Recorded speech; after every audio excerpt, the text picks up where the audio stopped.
Welcome back, Ravens. Hope you are all wonderful. Yes, as I said, I'm having a filming day. So if you've seen this look with this makeup, this hair, this dress, I'm really sorry. But I'm just trying to get ahead of myself. Go and watch my release on the first of the month and all will be revealed. So we have a sleeping kitty bobble back here. I wish you could see her. She looks so cute. She's been such a pain. But that's not why we're here today to talk about cats. We are here today to talk about... What are we here to talk about, Rox? What are we here to talk about? We are here to talk about a little DIY project that I have just completed, but I'm really happy with.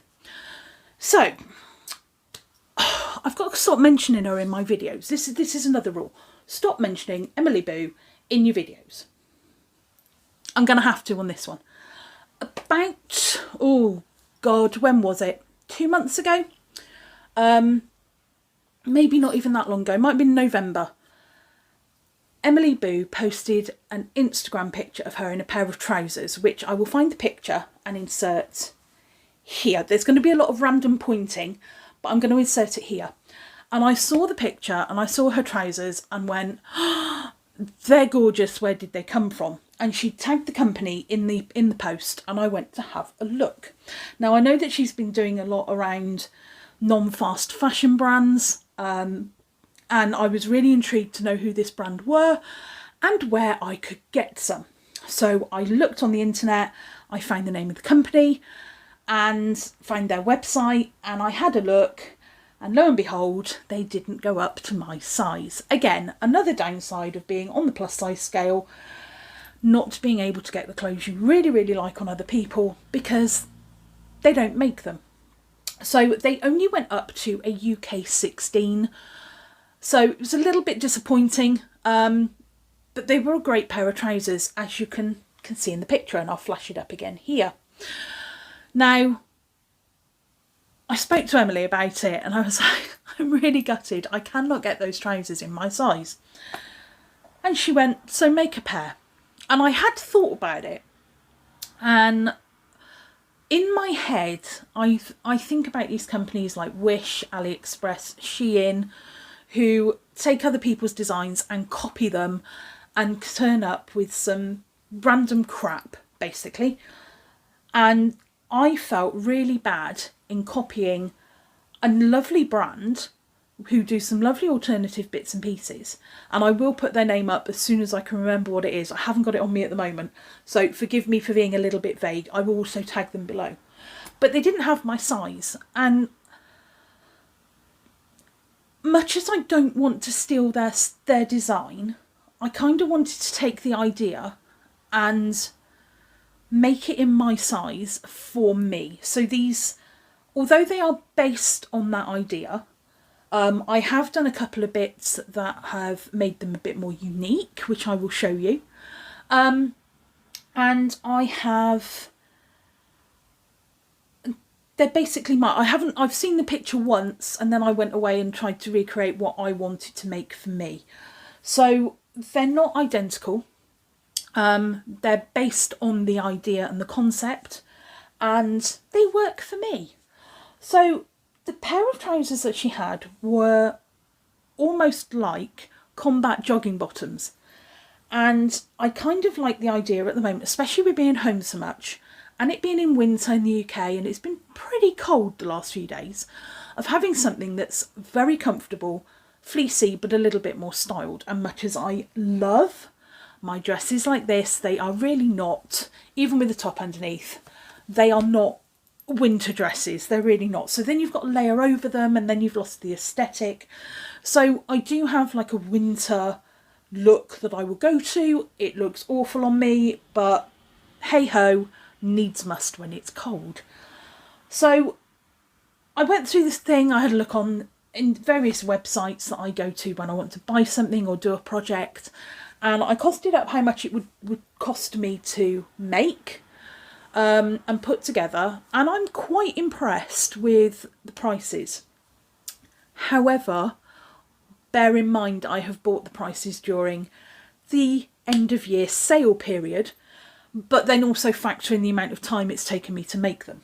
So I have ended up with a pair of trousers that are very me, very zippy, very patchy, detailed only on the fronts because I didn't want anything on the back. Let me talk you through what I did. So I purchased from, and again, I know people are not going to like this, but I got from, some will, some won't. I'm trying, as you would have seen in my previous video, not to buy clothes this year. I have enough. I'm also not, if I am going to buy anything, I want to get into a habit of, my ring light has just died. Why has my ring light just died? It's smoking. Let me unplug that for a minute. Well, that's not a good start to the year, is it? My ring light has overheated and gone off. So, sorry for the change in lighting. Thank you. New year. I knew I shouldn't have filmed this in 2020. I knew something was going to go wrong. Yeah, my ring light started smoking. So we're just going to have to put up with natural light for a while. Sorry. So yeah, I purchased from ASOS a pair of jogging bottoms. Now, I bought these, again, jogging bottoms for someone who's plus size are not always the easiest thing to buy. You don't necessarily want them to be so tight that you can feel everything wobbling, and you don't want leggings. If you want leggings, buy leggings. Jogging bottoms can be funny. You also have the issue of the elastic bottoms. Sometimes they're too tight. If you're like myself, where I have a damaged leg, jogging bottoms can be really tight and I can't have them cut the circulation off to my foot. So I found on ASOS a pair of oversized baggy tracksuit bottoms for £20 and purchased them, and they were really comfy. So for the purposes of this, I have purchased a smaller pair because the ones I bought are massive, and they're meant to be massive. They're huge and snuggly and they're great for just being at home. These ones I bought in a smaller size, so they're more fitted to me, and I DIY'd them. So I'm going to stop talking for a minute and insert a clip of the bits and pieces that I purchased. So before I do, these are the jogging bottoms. Again, they were £20, and this is what I did.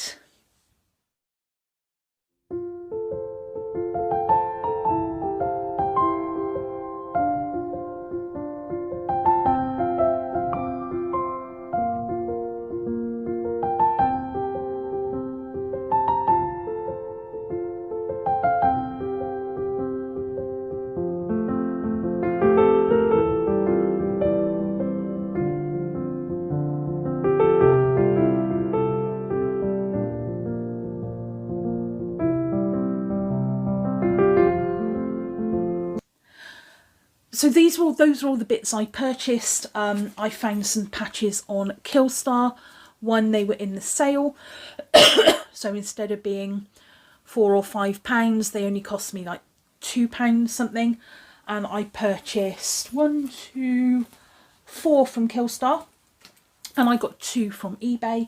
And I purchased a load of like metal hardware, so some studs and some other bits. The one bit I did buy from Killstar, which I'm really annoyed about, is this pin. Now this pin has lettering hanging off it, which says dead across here in little different, so I mean it doesn't even sit round properly. It says dead across here, and it's lovely, except so far I've worn it on these trousers once and I've nearly lost 2 letters on it, and the pin has already ripped a hole because I don't know what it's doing, but it's getting caught and it's not very well put together.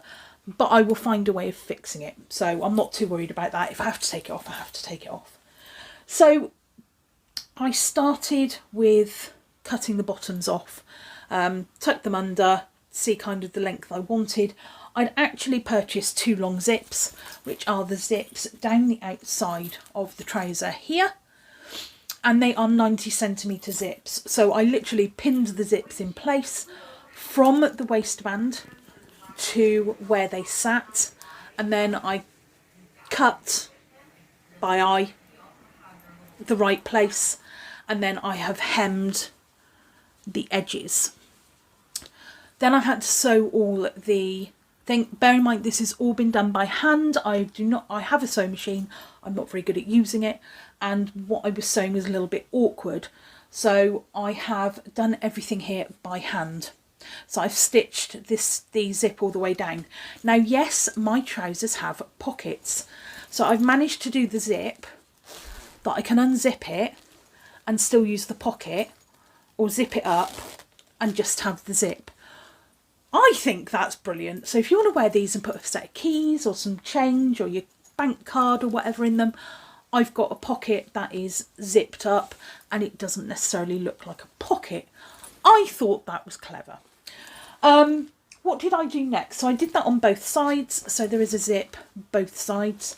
I then also purchased these, as you would have seen, the zips I've got on. I don't even know what leg it's on. These zips here. So I did make a little bit of a mistake, and if I actually lie these down flat, the end of this one curls up a little bit too much. It's okay. Once it's on my legs, it actually doesn't look that odd. It looks like it's meant to be like that. And then what I've done on top of the zips is take my little studs, and literally they're the little prong ones that you just push through, and then I don't even know if you can see it on here. You push them through.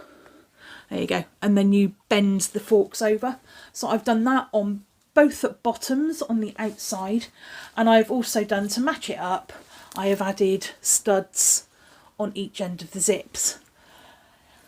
I've also put some D-rings.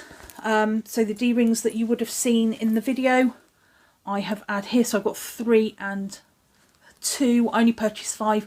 I've got some straps from a jumper that I can hook onto here. I've got some webbing straps that I can hook on, so it just gives it that extra little bit of, you know, kind of punky cyber goth if I wanted to.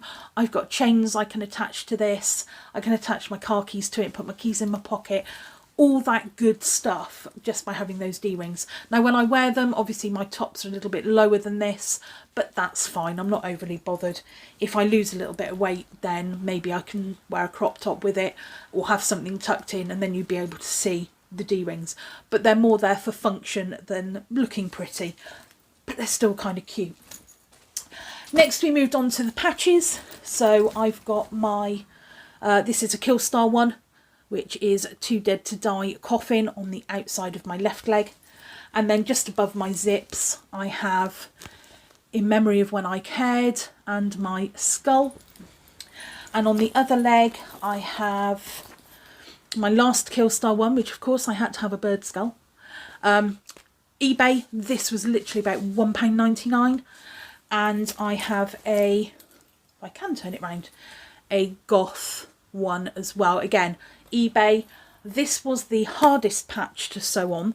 The others, apart from the spiderweb one, that one, all the Killstar ones are plastic backed, so you can iron them on.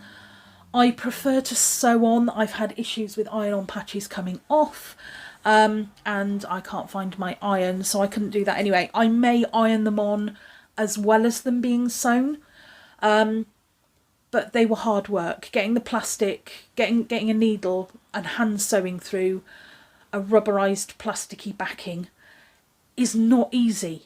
However, this one nearly killed my hands. It is a really thick webbing, like, oh, I can't even explain it. It's like the thick webbing you get on bag straps, and that was really hard to sew through.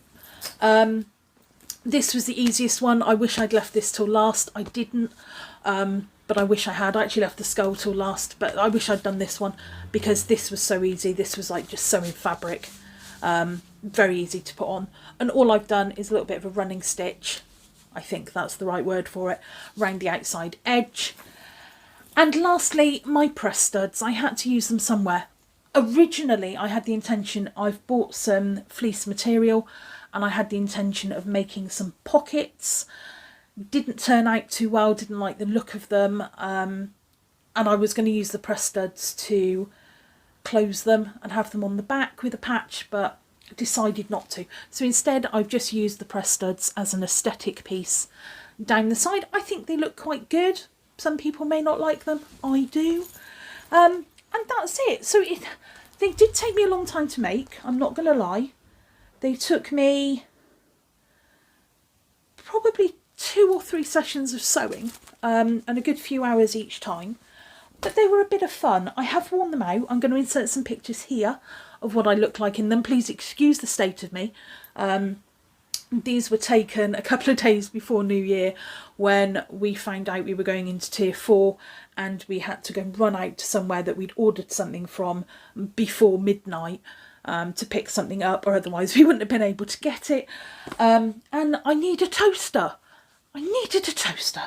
So we ran out and I had put these on, and the Griffin took some photos for me. So sorry I don't look great. Literally just worn with a black jumper, my black leather jacket, or one of my black leather jackets, and a beanie because my hair was a mess. So they're not the most flattering of pictures, but you can see what it looks like. How do I feel about them? I like them. I like them. They're not my normal kind of lacy goth, but then hey, why be the same all the time? I like to be a little bit different. They're going to be going to wrestling events, going to shows, you know, where I'm going to be stood out, need to be comfy, need to have pockets rather than bags. Just a comfy pair of running around town trousers. I can obviously wash them, I can tumble dry them. I will be careful of the patches when tumble drying them, which is why I probably will iron them just to make sure that, you know, they don't get too hot and the plastic doesn't melt. The one thing I have to be very careful of is this, because it's already broken on me twice. Has anyone else bought this pin from Killstar? This one with the big, I mean, I love the skull head on it, but it just keeps breaking. I've got jewellery pliers and I've re-bent all the hooks that they've done, but rather than putting them on actual jump rings, they're welded on bits of wire and then just twisted up, and they keep catching and breaking and doing my head in. So we'll see how long that pin lasts. I may cover the holes up and put some more press studs on. I may put some studs in round there. I don't know. Have I finished the design? Again, I don't know. I might put some more studs up here just to keep the aesthetic the same. But in general, I'm really chuffed with them. So cost-wise, they would have cost me £14 for the pin, 20 for the trousers. So that's 34. The bits and pieces from eBay cost me about £10. So 44 plus the patch and the zips and everything I got from eBay. So the zips, the press studs, the hardware, the metal rings, the studs, and 2 of the patches were all from eBay, and it was really cheap. And then it cost me less than £15 anyway. And then the 4 patches from Killstar that were about £10 with something else I ordered. So they've probably cost me to make the same as the trousers that Emily had. But these are more unique to me. They're in my size, and they have been a bit of fun to make, I have to say. They've been really good fun to make. So I hope you like them. I hope the videos turn out. I've never done one of these DIY videos before, where I have to insert videos and edit videos and show. I don't even know if I can insert. I don't know. We'll see how it goes. I hope the video is okay anyway. So I've inundated you with videos this week, so I'm going to go away. It's now, what today is today? Today is, by the time you see this, it'll be the 10th of January, which is actually the Griffin's birthday. So whilst you're watching this, we will be sitting down having probably steak and chips, because that would be his favourite birthday meal. So I will probably make him steak and chips for his birthday and watching a good film. That's what we'll probably do, because we won't be going anywhere, because Tier 4, you know, it's not like I can take him out. But yeah, so that was my DIY video. Sorry if it's a bit waffly. I hope you like it. They've gone really well. Will I be doing it again? I don't know. Genuinely don't know. I don't know if I have the energy, or if my fingers have yet forgiven me for the amount of times I've stabbed needles into them. But yeah, they've been good, and they look okay. I mean, like I said, I'm not going to go out and not running parades in them. But it's something a little bit different. It's not a bad effort. So yeah, that's my trousers. That's what I made. Anyway, I'm going to go away because I'm now starting to waffle, and I'm hoping you're having a good 2021, and whatever you do this year, just do you.